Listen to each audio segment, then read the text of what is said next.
Good evening, all.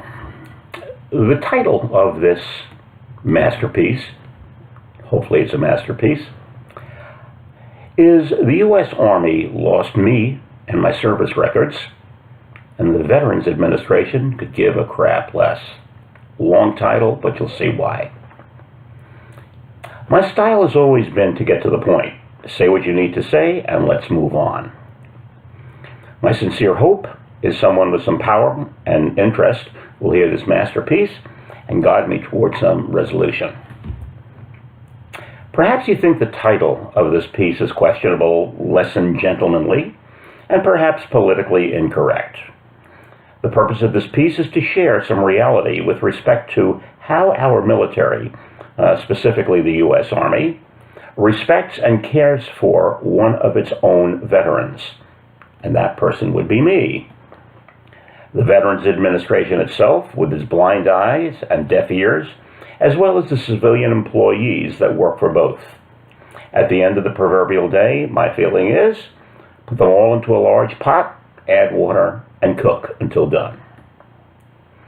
I would never compare my personal saga, which I will be sharing shortly, with the living hell many of our veterans are living to this day.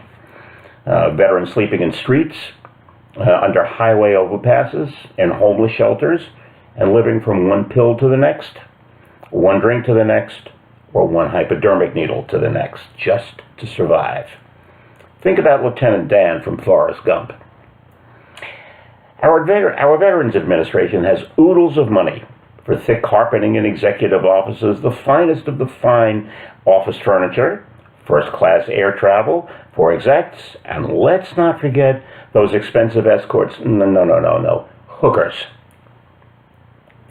That was so very necessary for those VA Christmas parties. All this money being spent while soldiers were laying in overcrowded, filthy, and infested wards, while others waited months for necessary medical services. Yes, ladies and gentlemen, that was reality. Can someone explain this to me? I think not. Now on to my saga. I joined the U.S. Army Reserve at the 348th General Hospital in Philadelphia on May 27, 1969, and served there for 1 year until transferring to the New York State Army National Guard, 101st Signal Battalion, Orangeburg, New York, serving there for 5 years until May 26, 1975, for a total of 6 total years of service. I have an honorable discharge, along with every piece of paper given to me during my service, right down to a military driver's license, projectionist license, sharpshooter badges, promotion to Sergeant E5, and my NGB Form 22, showing 5 total years of service in the New York State National Guard and 6 years total service for pay purposes, including the 1 year in the U.S. Army Reserve. About 6 months ago, my wife-to-be and I decided to purchase the home we are currently renting. We contacted Quicken for a VA mortgage, and after review of my finances, my service records, and the paperwork I had, it all seemed in order until Quicken required for the VA a statement of retirement points, aka an NGB 23, along with some other documentation showing mortgage benefit eligibility for the Veterans Administration. And this, dear friends, is where my story turns to crap. On trying the handy-dandy online request for records, I was met with various error messages, essentially saying my service records were not available. I then sent requests via fax, email, and U.S. mail, accompanied by that sacred Form 180, to the National Personal Records Center in both St. Louis as well as Fort Knox, Kentucky. In addition, I sent the same request to Mr. Stephen Essex at the New York State National Guard office in Watervlies, New York. End result is nada. I don't exist, never did exist, all offering sincere apologies.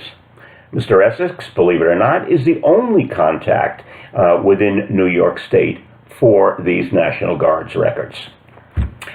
The icing on this proverbial cake is Stephen Essex indicated the following in a magazine article he had written, and I quote, One thing 10 years of looking for soldiers' records has taught me, Essex said, is that any soldier, whether they are retiring with 20 years of service or leaving after a 6-year enlistment, should hold on to every military record they have. I would save everything, he said, the military gives you. Make a file and drop it in there, because unfortunately things get lost forever. Are we really okay with this? And this, dear friends, is what veterans serve for? Can't understand it. Realizing the futility of dealing with the National Personnel Records Center and New York State, I tried contacting the Veterans Administration. After a number of phone calls and emails, I was referred to the VA Evidence Intake Center. I faxed all of the paperwork sent to the above places with a request to please review my situation, history, status of requests made to the Army, etc.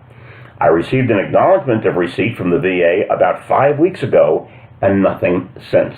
Once again, is this what we serve for?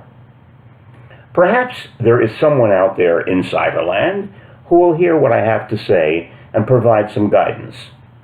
Thanks for listening.